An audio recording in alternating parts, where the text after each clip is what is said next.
Passer de l'idée à sa réalisation est un processus exigeant. Il convient de distinguer différentes phases de pesée des intérêts avec des défis différents. Les premières orientations en matière d'aménagement du territoire sont définies au niveau des conceptions directrices territoriales. À ce niveau-là de la planification, la marge de manœuvre de la pesée des intérêts est encore très large. Les choses deviennent un peu plus concrètes au niveau des plans sectoriels fédéraux et des plans directeurs cantonaux, qui précisent un peu plus les éléments et projets jusqu'à désigner sommairement les sites concernés, voire les tracés prévus. Ce n'est toutefois qu'au niveau du plan d'affectation que le plan devient à ce point précis qu'il est aussi contraignant pour les propriétaires fonciers. Le plan d'affectation précise le lieu, le type, l'intensité et la durée de l'utilisation du sol. La pesée des intérêts est consignée dans le rapport d'aménagement du territoire correspondant. Lors de la demande d'autorisation, le projet est finalisé et adapté aux planifications supérieures et aux dispositions légales. La pesée des intérêts se fait différemment en fonction du niveau de planification.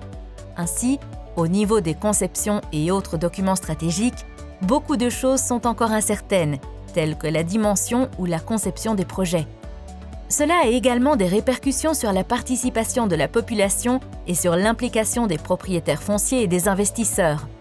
Souvent, la population ne peut guère évaluer l'impact ultérieur des projets. Les promoteurs de projets, mais aussi les autorités, doivent donc bien réfléchir qui, à quel moment et avec quel contenu il convient d'associer à la prise de décision. D'autre part, il faut tenir compte du fait que la marge de manœuvre pour la pesée des intérêts diminue au fur et à mesure que le projet se concrétise. Comme le montre le graphique, le degré d'appréciation, et donc la marge de manœuvre pour la pesée des intérêts, se réduit à chaque niveau de planification. Plus tôt on procède à une pesée des intérêts dans un processus de planification, mieux c'est.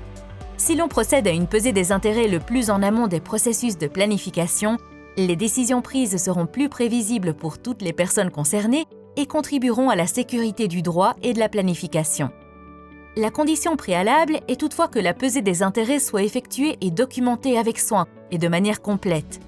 Si, lors de la localisation de projets dans les plans sectoriels fédéraux et les plans directeurs cantonaux, des intérêts importants passent à la trappe ou sont insuffisamment pris en compte, ceci doit être rattrapé lors des étapes de planification suivantes.